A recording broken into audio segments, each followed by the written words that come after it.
Jadikan aku Tuhan rumah doamu,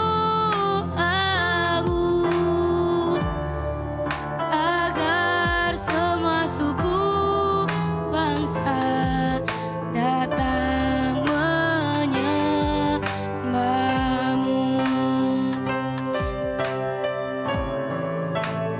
Jadikan aku Tuhan rumah doamu, agar semua suku bangsa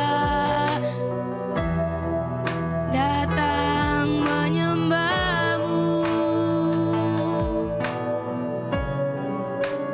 Jadikan aku Tuhan rumah doamu, agar semua suku bangsa datang menyembahmu. Shalom, selamat malam pemirsa dimanapun Anda berada. Pada malam hari ini kami hadir kembali di channel Majelis Daerah YPP Batu di Sumatera Bagian Selatan dan Sekolah Tinggi Tulai Ebenezer di program Miracle.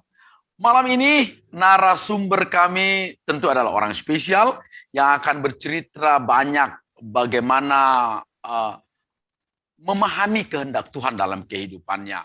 Banyak perjuangan yang dia lalui di Kalimantan Timur dan hari ini akan berbincang-bincang dengan kita Bapak Jackson Situmorang. Shalom Pak Situmorang. Shalom Pak, shalom.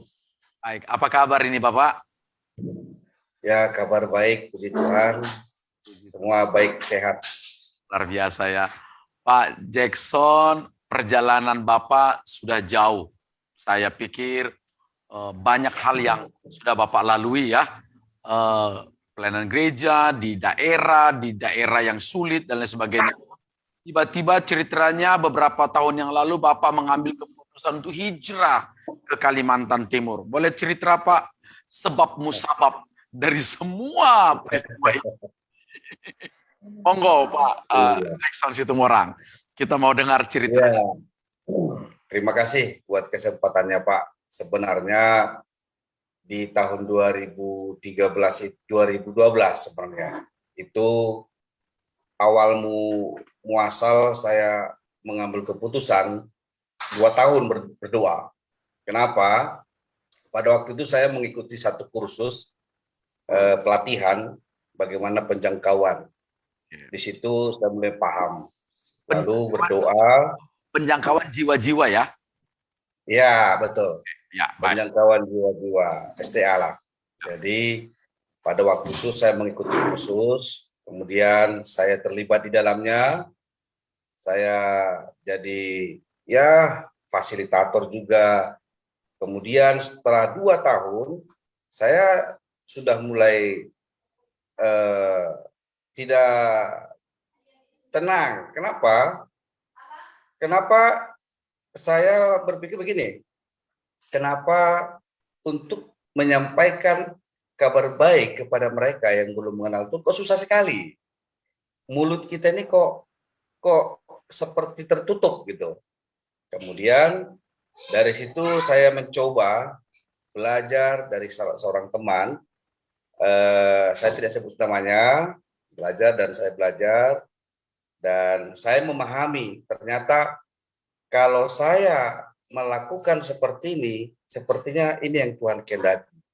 Terus berjalan waktu, bulan, 2 bulan, sampai mengikuti sidang sinode. Di situ saya sudah bilang sama pimpinan saya dulu, supaya tolong saya sepertinya harus melakukan pekerjaan yang seperti ini. Dan ternyata teman-teman tidak merespon.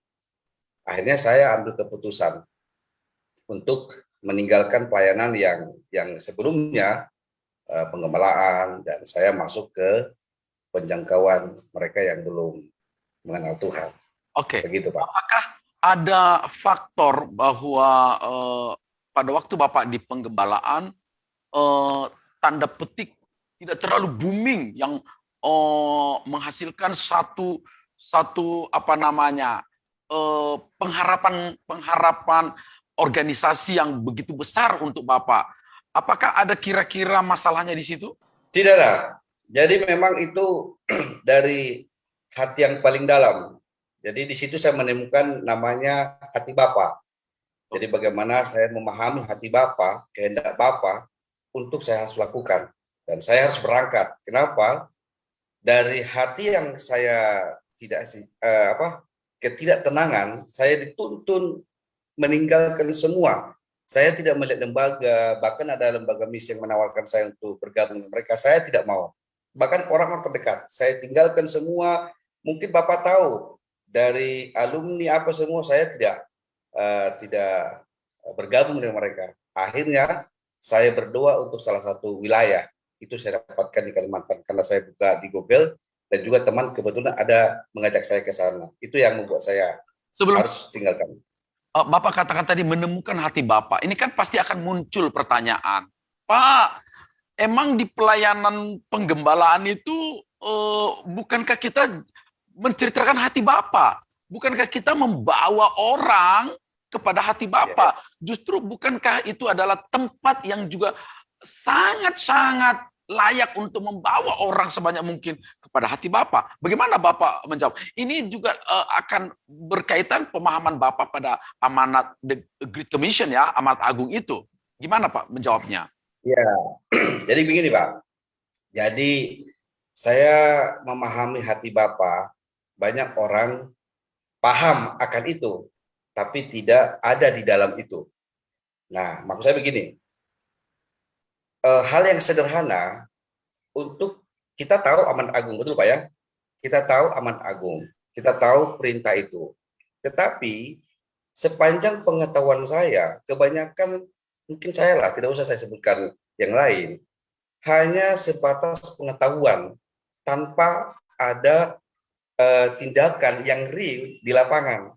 Itu membuat saya ini kok sudah sekolah tinggi, lalu saya diajar berkhotbah, diajar melayani orang-orang yang sudah mengenal Tuhan. Nah, ketika saya menemukan satu metode, lalu saya aplikasikan dalam kehidupan saya lakukan, kok mengerjakan ini kok hanya sedikit. Waktu itu di Sumatera Utara, kok hanya beberapa orang. Kenapa saya terlalu banyak waktu saya di dalam? Keluar siapa? Sementara amanat agung itu jelas. Nah, makanya banyak orang bersembunyi di balik karunia, Pak. Nah, jadi saya tidak mau hanya bersembunyi di balik karunia. Pemberitaan Injil itu kan hanya orang-orang yang punya karunia. Tidak, itu perintah yang agung. Itu perintah yang suci yang mesti dilakukan oleh kita semua orang percaya. Makanya saya ambil tindakan. Nah, inilah saya Tuhan. Kalau memang Tuhan pakai saya, pilih saya, apa yang ambil risiko ini, saya dipersiapkan, saya mengutus diri sendiri sebenarnya, Pak. Mengutus diri sendiri, saya tidak melihat anak saya, tidak melihat istri saya, waktu itu anak saya 2. Saya tidak melihat makan apa mereka besok, tidak. Tetapi saya melihat bagaimana kalau Tuhan sudah pimpin saya, pasti Tuhan akan cukupkan sampai sekarang. Oke. Makanya pada waktu itu, Pak Situmorang, saya potong. Sebelum kita bercerita nanti bagaimana penderitaan mengawali, ini kan bisa menjadi kontroversial pemahaman Bapak tentang amanat agung itu. Kan orang juga, wah ini juga bagian dari amanat agung, menggembalakan, konseling, semuanya itu bagian amanat agung, mengajar, mempersiapkan orang, begitu. Itu sebenarnya apa yang di hati Bapak, pemahaman Bapak tentang amanat agung itu? Sebenarnya yang saya pahami sedikit melakukan, Pak. Nah, jadi dari sedikit yang melakukan, banyak yang berbicara amanat agung, tapi sedikit yang melakukan itu. Itu realita, Pak. Karena yang melakukan ini menurut mereka risiko, atau orang-orang yang ya mungkin kelas berikut gitu, kelas 2, 3K gitu. Jadi saya mengambil keputusan bahwa amanat agung yang saya sebenarnya sama. Saya tidak mengatakan bahwa yang lain itu bukan pekerjaan amanat agung, itu bagian daripada amanat agung. Tetapi yang maksud saya, perintah yang suci ini untuk membagikan kabar baik, ini hanya beberapa orang menangkap, tidak semua orang. Sekalipun dia tahu itu amanat agung, tapi tidak semua orang percaya melakukan itu, Pak. Itu maksud saya. Dan itu saya tangkap pada waktu saya mengikuti kursus itu. Oke, tentu akan banyak yang bisa berdebat dengan Bapak tentang hal ini kan begitu ya, dan Bapak nampaknya sudah selalu siap dengan itu.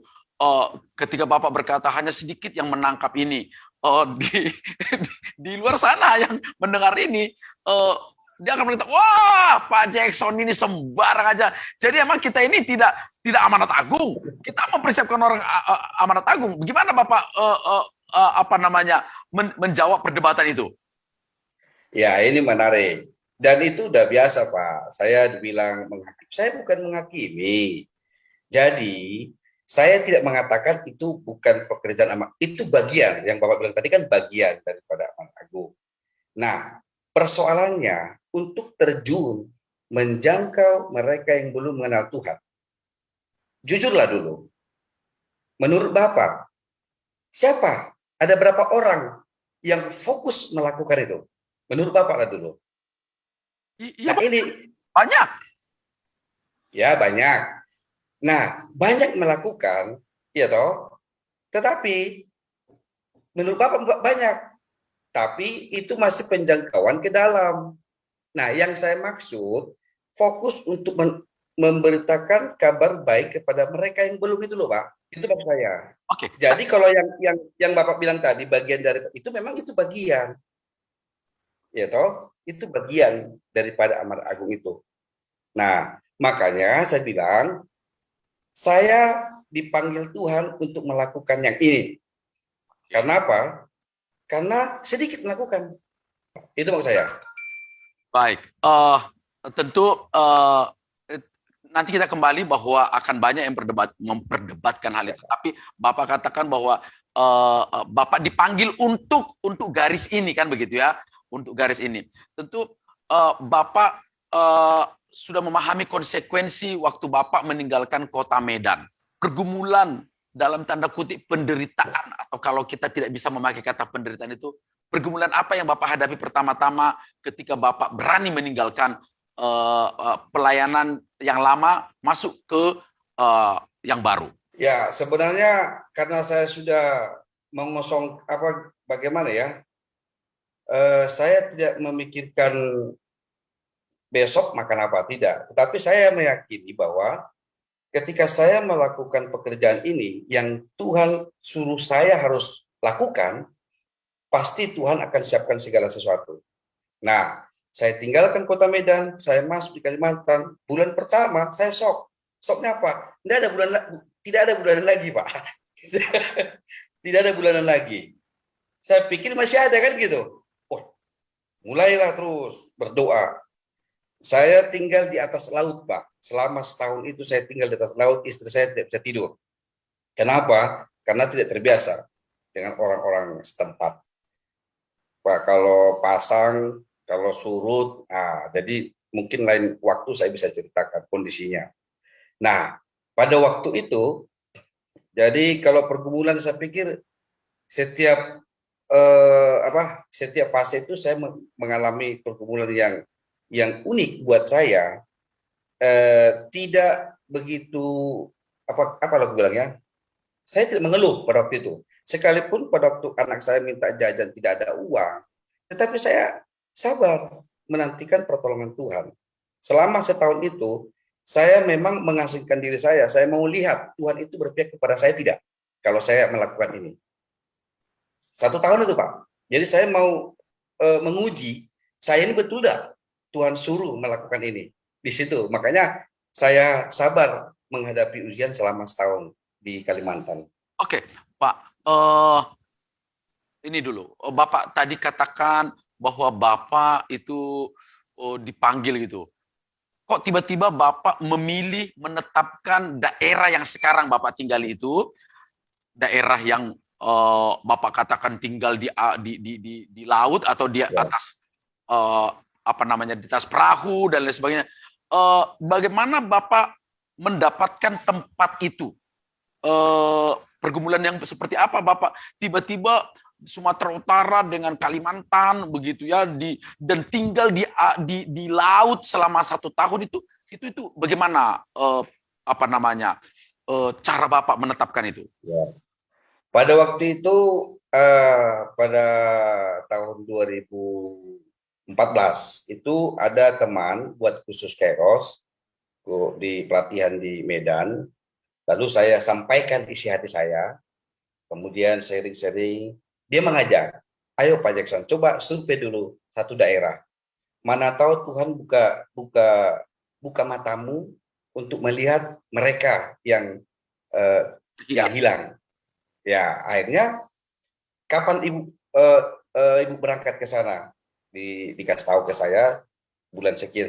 Akhirnya saya ambil keputusan untuk berangkat. Survei ke satu daerah, lalu ke daerah lain, ada 5 daerah waktu itu Pak. Saya survei, akhirnya pada waktu saya naik speedboat itu, saya melihat di atas laut itu banyak orang. Dan hati saya tenang. Bapak keluar dari Medan itu membawa istri, anak-anak dari kota Medan tinggal di atas perahu. Itu bagaimana? Atas laut, Pak. Bukan di atas perahu, atas laut. Di atas laut, rumah perahu. Gimana ceritanya? Rumah, bukan rumah perahu, rumah Pak, di atas laut dia. Oke, rumah tapi di atas laut. Itu tuh gimana? Hidup Bapak dari mana? Nah, waktu itu memang saya tidak pikir anak saya mau sekolah di mana, karena pada waktu belum sekolah. Nah, jadi pada waktu itu untuk menghidupi anak saya, istri saya, itu saya masuk di insuran Pak, asuransi. Karena itu saya pikir pekerjaan yang lebih mudah, tidak terikat, dan membantu saya bisa lebih lebih masuk kepada setiap orang gitu. Lantas, oke. Bapak ada usaha, Bapak menjadi agen asuransi begitu ya. Efektif waktu itu menghidupi kehidupan Bapak? Ya, pada waktu itu cukup. Dan ternyata Tuhan kirimkan orang untuk jadi nasabah saya. Wow, di situ letaknya. Oke, itu sisi lain lah. Tiba-tiba yang membuat Bapak, selain tadi Bapak katakan melihat warga itu, Bapak rasa nyaman, damai, dan Bapak menetapkan itu, inilah akan menjadi ladang saya, kan begitu ya? Kemudian meyakinkan Bapak, hasil apa yang meyakinkan Bapak kemudian bahwa ini adalah ladang yang Bapak akan garap terus? Hasil apa pertama? Maksudnya, hasil apa? Bicara hasil apa nih Pak? Bapak bawa kepada hati Bapak. Apakah ada 1, 2, 3, 4, 5, 6? Lebih. Wow. Bisa buat jumlahnya tanpa menyebut. Saya pikir para pendengar sudah tahu bahwa Bapak membawa orang-orang itu kepada hati Bapak. Berapa orang? Jadi kalau orang yang saya bimbing itu ada 17, kemudian orang-orang yang saya latih ini multiplikasi terjadi, Pak. Contohnya, saya melakukan dalam 2 Timotius 2 itu, percayakanlah kepada orang yang dapat dipercaya. Ketika saya sudah lakukan pemberitaan kepada dia, lalu dia tangkap itu, kemudian dia melakukan apa yang saya lakukan. Itu yang saya lakukan, Pak. Makanya perkembangannya cepat dia. Nah, akhirnya dari apa yang saya latih kepada dia, dia lakukan. Dan saya tidak tidak mengambil apa yang dilakukan itu. Saya hanya mendorong satu orang ini, dia yang melakukan lagi kepada orang yang dia layani, gitu Pak. Oke, lantas berapa bulan pertama atau setelah 1 tahun, berapa hasilnya yang bisa Bapak hitung, dalam perhitungan manusia? Kalau tahun pertama itu masih 2, tahun kedua itu ada 24, tahun ketiga itu 65. Wow. 65 Bapak bawa. Ini dengan kalimat saya ini, Bapak bawa dan Bapak benar-benar mereka memahami, mengenal, meyakini keselamatan. Ya, Wow, keren. Apakah itu juga yang membuat Bapak benar-benar yakin inilah jalan hidup saya, begitu? sepertinya begitu, Pak. Oke. Kalau seandainya ya, Makanya waktu saya berangkat itu kan saya tidak memikirkan apa yang harus saya makan, apa yang harus saya minum. Tuhan sudah siapkan itu semua sepanjang perjalanan saya sampai di Kalimantan ini. bagaimana sekarang kalau bisa Bapak deskripsikan, bukan berorientasi hasil, tapi bagaimana Bapak mendeskripsikan sekarang bentuk pelayanan Bapak ini? Hasil, keadaan, jangkauan-jangkauannya, bagaimana keadaannya sekarang? Kalau keadaan sekarang saya lebih tidak seperti dulu, karena saya sudah melatih, mendampingi, lalu ada beberapa tim yang sudah saya gerakkan, ada di berbagai tempat, ada di mungkin beberapa di daerah Indonesia lah, tidak perlu saya sebutkan, termasuk di Kalimantan. Jadi saya tinggal membina tim-tim. Sebenarnya kalau saya buat lembaga udah bisa, kan gitu. Saya buat yayasan sudah bisa, karena udah punya tim-tim di setiap daerah. Saya melihat Bapak ini sekarang sudah kaya. Bapak, Alhamdulillah. Bapak banyak unit usaha. Apa benar ini pandangan saya? Atau Itu kan kata mereka, Pak. Oke. Tapi Bapak juga bergerak dalam unit-unit usaha. Ya, berjalannya waktu memang harus begitu. Karena apa? Saya selalu belajar dari Paulus. Paulus kan seorang pengusaha. Jadi untuk membiayai pelayanan yang dikerjakan itu dari usaha itu. Makanya saya pun untuk membiayai apa yang saya kerjakan dari usaha yang saya kerjakan. Usaha-usaha apa aja sekarang, Pak? Bapak mau invest, Pak?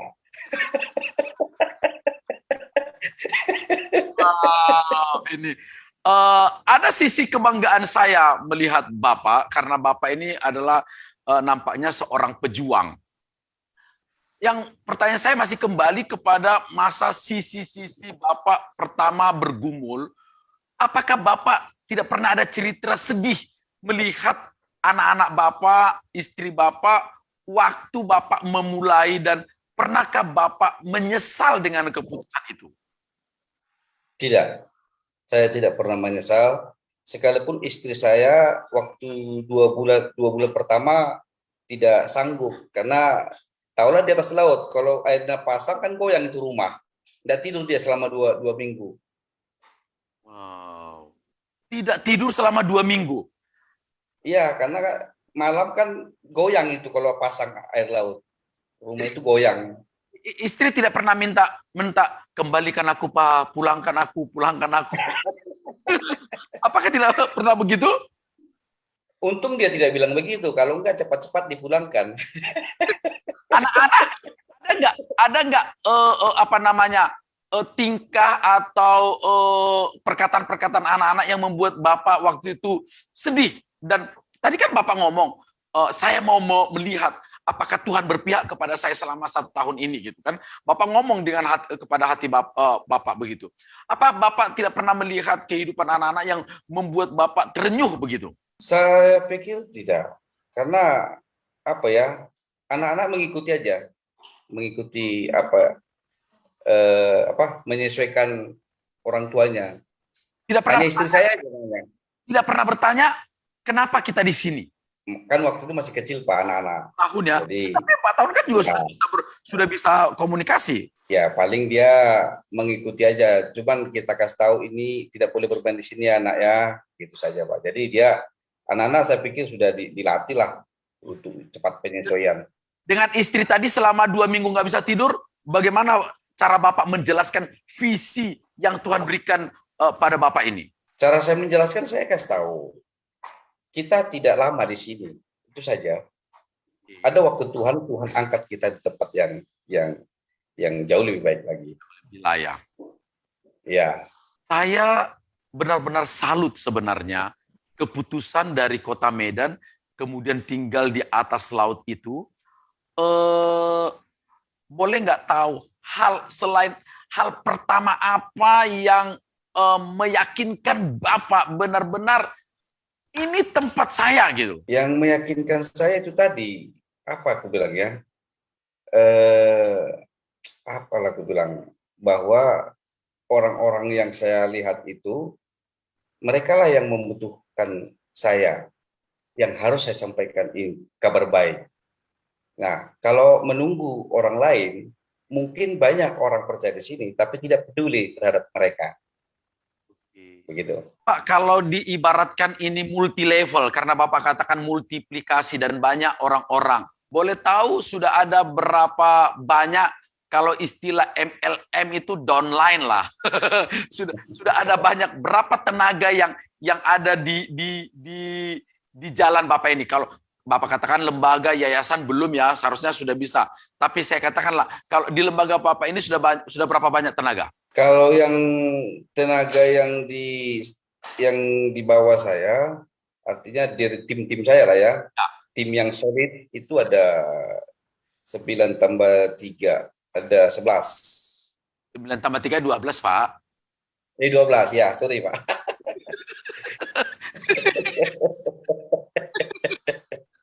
Ya, 12 orang. ya. Itu Bapak yang cari mereka makanan untuk allowance atau tunjangan mereka. Oh, tidak. Jadi yang 9 ini tim saya, Pak.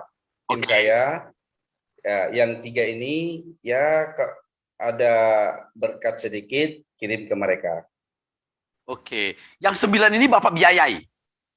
Enggak, yang 9 ini tim saya. Oh, timnya. Oke. Tim. Artinya saya menciptakan tim supaya bersama-sama mengerjakan pekerjaan ini. Jadi mereka juga bekerja seperti biasa atau itu adalah boleh saya kata mereka dari pendidikan teologi atau dari awam? Orang biasa, Orang pekerja, semua pekerja. Kenapa? Saya kan sudah bilang tadi, saya selalu ingin menciptakan Paulus masa kini. Oke. Kamu diutus di sana bekerja untuk melakukan pekerjaan yang mulia ini. Oke. Hal seperti yang saya. Bapak yang kasih pekerjaan mereka atau itu pekerjaan asal mereka, pekerjaan awal mereka? Kalau yang 9 ini itu pekerjaan mereka, Pak. Oke. Nah, itu mereka sudah punya pekerjaan yang sudah mapan. Lalu saya bentuklah tim karena sudah sehati, sudah ayo kita buat seperti ini. Nah, baru mengutus orang-orang yang di lapangan. Begitu. Nah, itu maksud saya. Di lapangan itu berapa banyak tim Bapak yang ada di lapangan? Yang ada di lapangan ada 4. Ada 4. Ya. Boleh tahu Pak, tadi Bapak katakan 60. Untuk sekarang posisi yang kan Bapak punya data nih, yang sudah dibawa memahami dan mengenal menerima hati Bapak itu sudah berapa banyak? Waduh, kalau dari saya sendiri yang saya sampaikan tadi, tapi di bawah saya itu kan itu masih banyak lagi karena kan multiplikasi. Ya. Nah, memang ada mungkin kalau dihitung semua ya itu sudah ada 175. 175. Wow. Nah, Itu Bapak sudah pastikan karena bukan soal data itu Pak ya, tetapi Bapak mereka sudah menjadi komunitas. nah, komunitas iya. Komunitas, Ya. kemudian ada pembinaannya. Nah, kalau di tempat saya itu sangat sedikit. Itu di tempat di pulau-pulau ada. Dari pulau itu biasanya mampir ditarakan di tempat saya, baru saya layan mereka di kapal. Biasa. Itu Bapak bahan-bahan pembekalan mereka Bapak buat sendiri atau mengambil dari tempat pelatihan di mana Bapak di awal pelatihan? Saya belajar dari senior saya, Pak Titus Lukman. Jadi saya melakukan metode yang saya lakukan itu pedoman 1, metode 3 saja. Itu saya kembangkan, Pak. Berjalannya waktu itu saya kembangkan dan itu juga yang saya bagikan kepada teman-teman di mana ketika saya diminta untuk melatih mereka.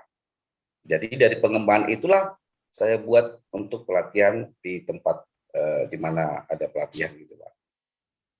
Pak Situmorang, kadang-kadang begini, ada orang melihat, kan Bapak ini selalu di mana-mana bicara hati Bapak, amanat agung, bla bla bla begitu. Kemudian seolah-olah merasa bahwa seperti pembicaraan di awal tadi, hanya sedikit yang mengambil.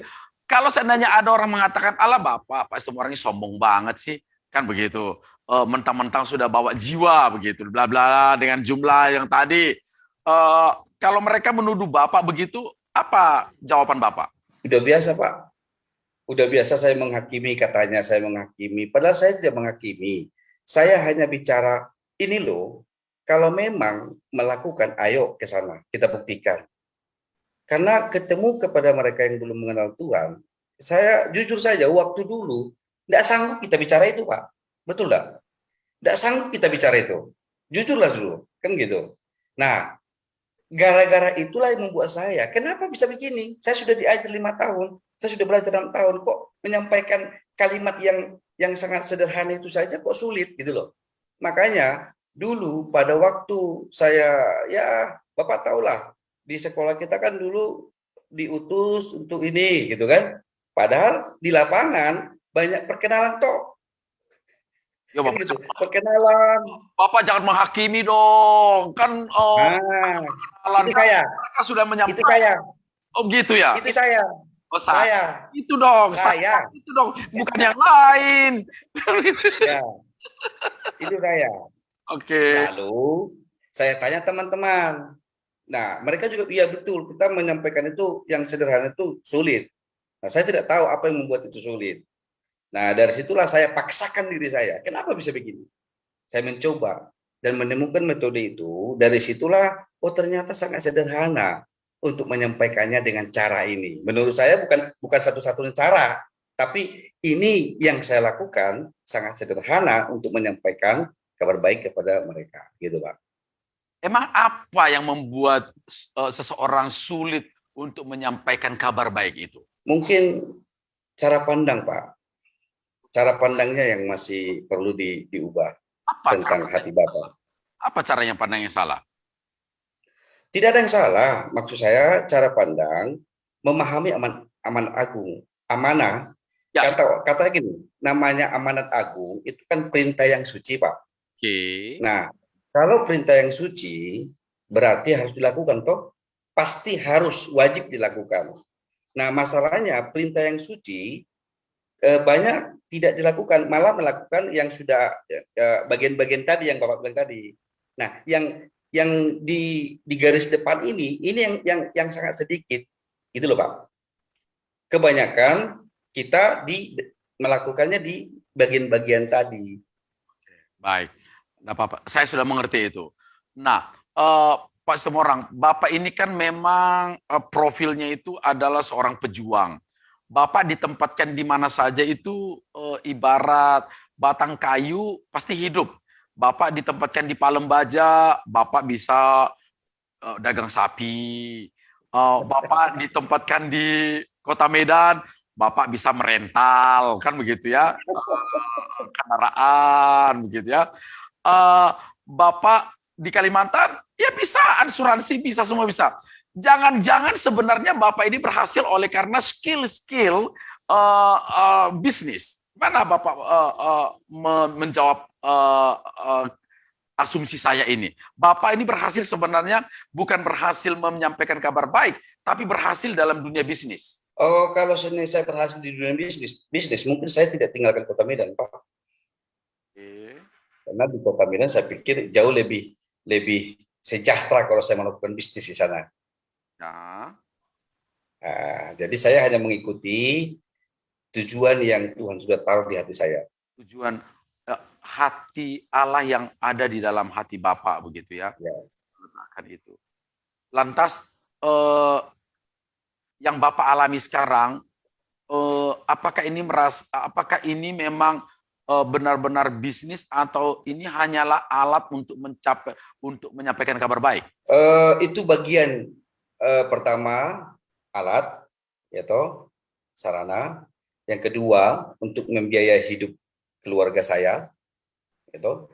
Ketiga, untuk membiayai orang yang pergi diutus. Dan target saya, doa saya, semasa saya hidup ini, saya berdoa, minimal 10 yang harus saya dukung untuk di garis depan. Itu doa saya, Oke. minimal. Minimal ya 10 orang ya. Bapak biayai mereka semua begitu ya untuk berada di garis Ya. depan dari pemberitaan kabar baik. Pak Situmorang,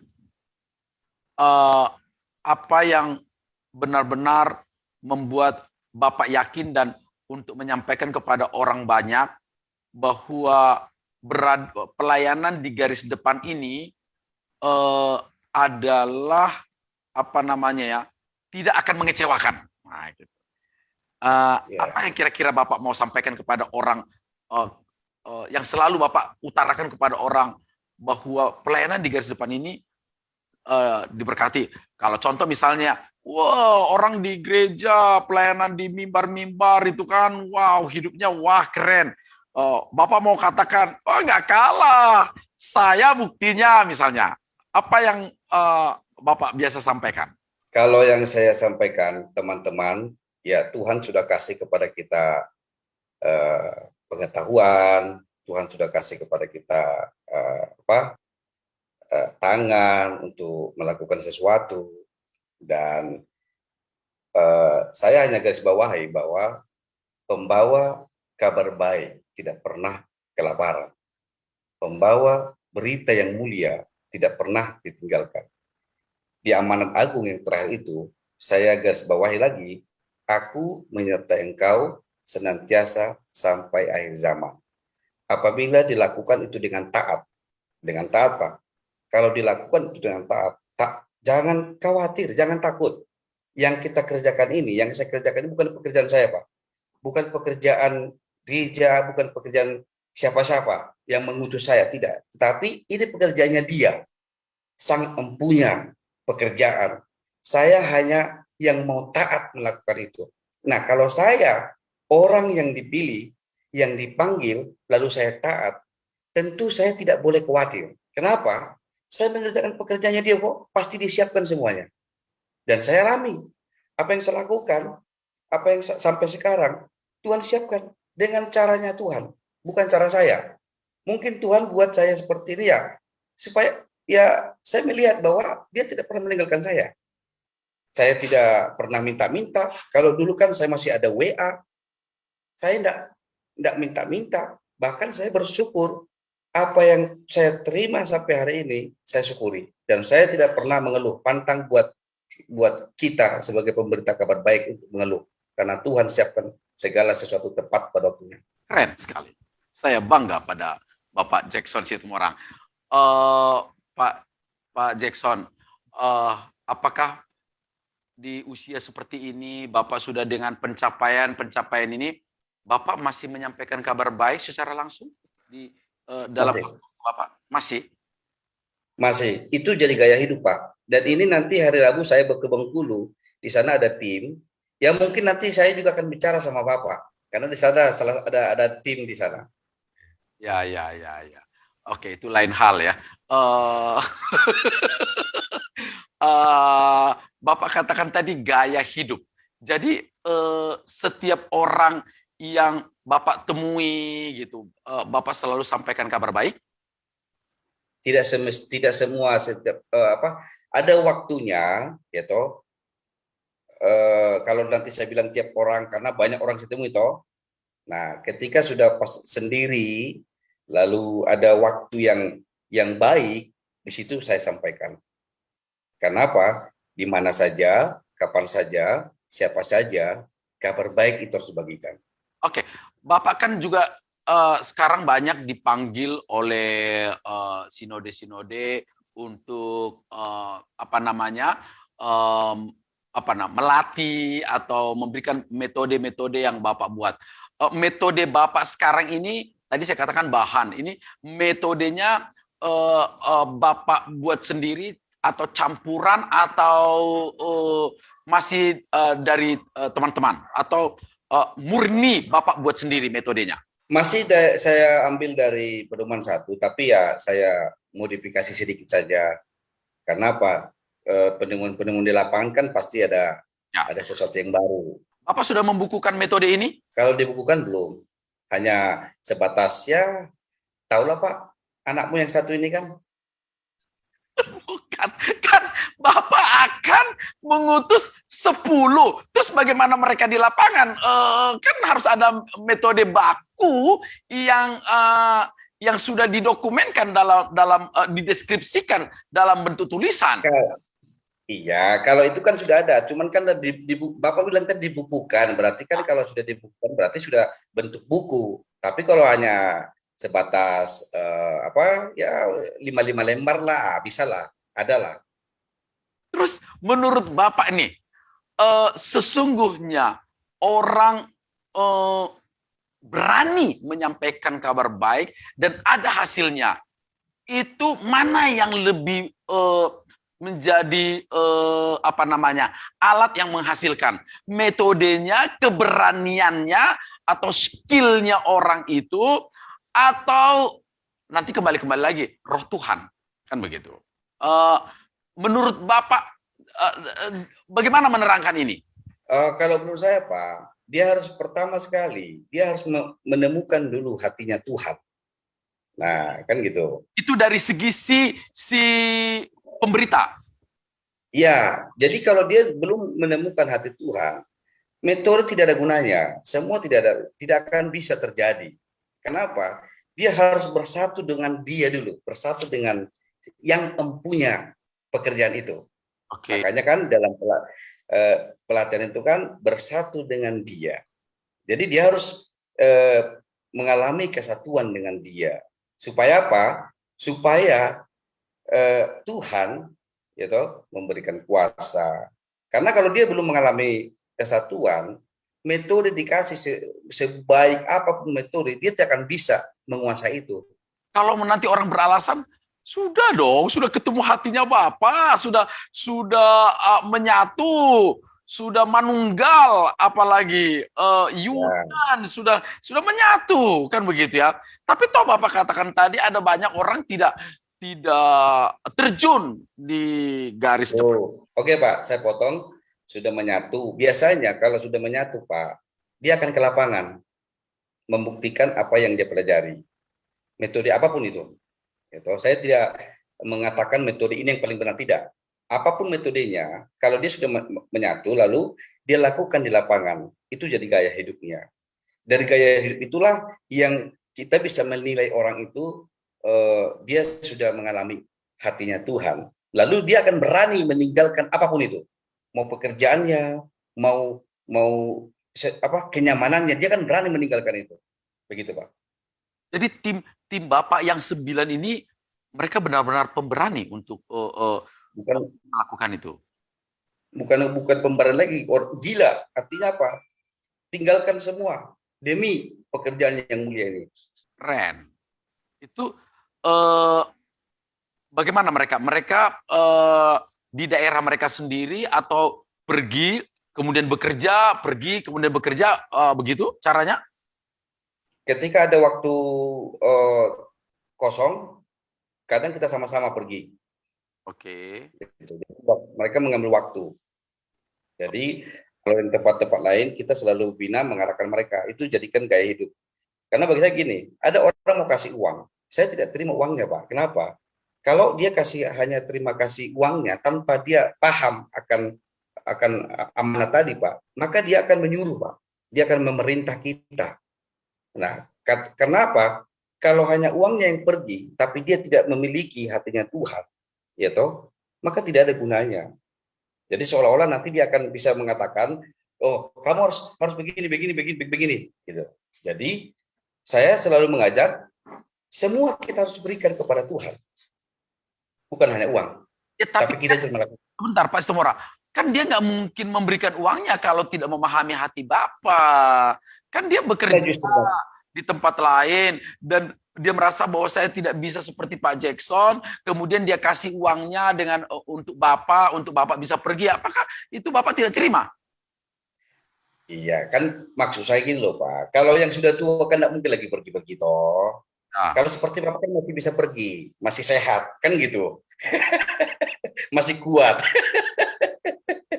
Iya toh, jangan kalau seperti yang sudah tua ini ya wajarlah dia mendoakan dan memberi. Kalau Bapak sehat itu ya pergilah. kalau masih muda pengusaha nih, dia kan sibuk, kan bekerja mencari rezeki juga adalah bagian yang dikehendaki Tuhan kan. Itu kan amanat budaya juga kan. Kan amanat Ya, dan amanat agung juga harus Bapak seimbangkan dong. Kan begitu. ada pengalaman saya nih Pak. Ini saya kasih pengalaman. Ada seorang dia pengusaha. Jadi dia mau dukung saya. Pak, bolehkah kami dukung dana Bapak? Saya bilang apa? Saya bukan tidak mau, tetapi kalau memang itu Tuhan gerakkan, itu bahasa saya. Oke. Karena bukan hanya uangnya Bapak Ibu sekeluarga yang Tuhan butuh, tidak. Tetapi Bapak Ibu harus memahami bahwa Bapak Ibu juga harus mengerjakan apa yang menjadi tugas Bapak. Kalau memang hanya uang yang pergi, saya pikir belum cukup. Tapi Ibu juga mendoakan dan juga Ibu Bapak harus melakukan, caranya nanti saya bantu. Begitu saya bilang Pak. Jadi kalau ada orang hanya ngasih uangnya dan mereka sibuk di Jakarta misalnya atau di Surabaya atau di tempat-tempat lain dan mengirimkan uangnya kepada Bapak, Bapak tidak mau terima. Sama Bapak aja. Saya bukannya tidak mau terima Pak. Artinya apa? Supaya paham. Orang memberi itu juga harus paham. Gitu loh Pak. Ya, Kita harus Pak, memberikan. sebentar Pak Jackson. Kan karena dia paham bahwa pemberitaan kabar baik itu membutuhkan dana. Bapak-bapak kan membutuhkan dana di lapangan. Dan kan pelajaran-pelajaran yang Bapak terima bahwa pekerjaan ini ada dukungan doa, ada dukungan dana, dan ada aksi. Nah, Bapak ada di lapangan. Mereka ada di markas atau di mana mereka mencari amunisi untuk Bapak. Bagaimana Bapak mengatakan saya tidak mau terima? Oh, tidak begitu juga Pak maksudnya. Maksud saya gini, apabila Bapak lah contohnya, kalau Bapak mau kasih kan, pasti saya tanya dulu, apakah itu dikehendaki Tuhan di hati Bapak mendukung ini? Karena mendukung ini tidak hanya sekali, Ya. kan gitu. Nah, jadi harus kutantang lagi dia. Jadi tidak hanya sekali. Karena apa? Saya malah mengatakan kepada beliau, bagaimana kalau dukung kepada satu orang. Nah, nanti kita cari. Seperti yang saya lakukan. Kalau mau dukung satu orang, nanti kita cari, kita latih, saya latih, utus dia. Begitu. Ya itu maksudnya, Pak Situmorang. Artinya bahwa memang ada orang yang banyak di belakang Bapak dan Bapak berada di garis depan dan memperbanyak barisan. Para pengusaha atau para profesional itu kan mungkin tidak bisa memiliki banyak waktu Bapak berangkat kan begitu. Jadi nggak jadilah saya kenalkan orang Pak dengan Bapak. Tidak apa-apa, tidak apa-apa. Baik, luar biasa Pak Situmorang. Pak Jackson Situmorang, kalau bertanya kasih Tuhan apa yang Bapak rasakan yang membuat Bapak sampai sekarang kuat, tangguh dalam memberitakan kabar baik ini? Kalau kasih Tuhan yang saya rasakan, ya Tuhan masih mempercayakan saya sebagai alat untuk melakukan pekerjaan yang mulia ini. Jadi itu yang saya selalu syukuri. Ternyata Tuhan masih percayakan saya. Jangan sampai nanti Tuhan tidak percaya lagi sama saya, kan gitu, untuk melakukan pekerjaan ini. Karena pekerjaan ini bukan pekerjaan yang ya saya pikir saya tidak membandingkan yang lain lagi, tidak Pak. Maksud saya pekerjaan yang saya lakukan ini adalah ya apa yang sudah Tuhan taruh, lakukan, taat, itu saja. Itu yang saya syukuri. Saya taat saja, itu saya syukur Pak. Kecuali kalau saya tidak taat, nah ini baru saya membangkang dirinya kan gitu. Taat saja, itu yang saya berdoa terus, Tuhan taruh di hati saya terus supaya saya taat, itu saja. Apa tantangan yang terberat yang Bapak rasakan sekarang ini? Kalau finansial, Tantangannya Bapak tidak ada lagi pengaruh kan? Bapak sudah benar-benar dari penampilan Bapak sudah bergaya bos dan sudah keren begitu ya. Sudah beda dengan Pak Jackson yang dulu kan begitu ya. Tantangan apa yang sekarang Bapak hadapi yang menurut Bapak berat di pelayanan yang seperti ini? Kalau tantangan yang saya hadapi ya, kalau bisa teman-teman semua, ayo kita kerjasama, gotong royong mengerjakan pekerjaan ini. Ya, Itu menurut saya tantangan. Kenapa? Teman-teman selalu mengatakan saya menghakimi. Saya tidak menghakimi. Saya tidak mengatakan bahwa pekerjaan mereka tidak lebih dari yang sama. Tidak. Tetapi coba berikan waktumu. Itu aja. Sebenarnya itu yang saya mau tekankan. Berikanlah waktumu sekali, dua kali. Cobalah dulu. Kalau memang ada hatimu, berikanlah dulu. Kepada yang belum ya Pak ya, kita tidak bicara kepada yang sudah percaya, kepada yang belum. Jadi kalau memang teman-teman mau, cobalah dulu di luar sana, cobalah dulu di tetanggamu, cobalah dulu, betulkah? Supaya memahami apa maksud saya. Jadi supaya jangan ya kontroversi dengan saya tidak ada menghakimi teman, tidak. Begitu. Jadi ya orang lain juga melakukan hal yang sama dan tidak perlu menceritakannya dan tidak perlu mungkin menyampaikannya karena itu adalah bagian dari isi hatinya kan begitu yang sudah memahami isi hati Bapak. Tentu tidak menceritakan kepada banyak orang bahwa saya bertemu dengan si A, saya menceritakan kabar baik dan sebagainya. Tapi maksud saya yang sekarang yang Bapak gumuli pergumulan Bapak di pelayanan ini di bidang Bapak ini apa kira-kira pergumulan berat berada di garis pelayanan yang seperti ini? kalau pergumulan berat itu apa ya saya bilang ya. Sampai sekarang saya belum menemukan pergumulan berat karena saya menganggap bahwa berjalan bersama Tuhan itu saya pikir tidak ada yang sulit. Sekalipun pada waktu di lapangan ada tantangan, selalu Tuhan kasih kemudahan. Ada mau dimaki, mau ditangkap, selalu ada kemudahan Tuhan kasih. Makanya saya berpikir mengerjakan pekerjaan ini tidak usah takut karena ada di depan kita yang senantiasa menyertai. Begitu Pak. Yang paling berat secara manusia yang Bapak pernah hadapi itu apa Pak? Ditangkap atau dihina atau ada apa? Yang paling berat menurut ukuran manusia? Kalau yang paling berat sih apa ya aku bilang ya, waktu saya diinterogasi itu mungkin membuat saya apa? Buat Bapak kadang-kadang agak ciut sedikit begitu ya? Ya, Tapi saya juga agak kurang percaya kalau seorang Pak Jackson Situmorang itu ciut gitu ya. Laut aja dihadapin begitu ya. Pada waktu Bapak diinterogasi, apa Bapak merasa apa yang Bapak rasakan waktu itu? Takut? ya pada waktu diinterogasi di telepon itu saya agak mulai, tapi ketika berhadapan saya tidak. Nah di situ yang saya rasakan bahwa Tuhan memberikan keberanian kepada kita. Hanya waktu dihubungi aja. Ada apa? Ada apa? Ada apa? Kenapa? Nah itu dia. Oke. Setelah itu, setelah Bapak menjalani, melewati, Bapak merasakan penyertaan Tuhan ya. Oh iya betul. Baik, luar biasa. Hasil-hasil yang sudah Bapak capai sangat membanggakan bahwa Bapak ada di garis terdepan, di garis depan. Meskipun kalimat ini adalah kalimat yang masih harus kontroversial, masih harus diperdebatkan. Emang orang lain di garis belakang kan tidak juga Pak, kan begitu. Masing-masing orang harus menjalani panggilannya begitu ya. Baik, terima kasih sudah bersama di program Miracle, Bapak Jackson Situmorang.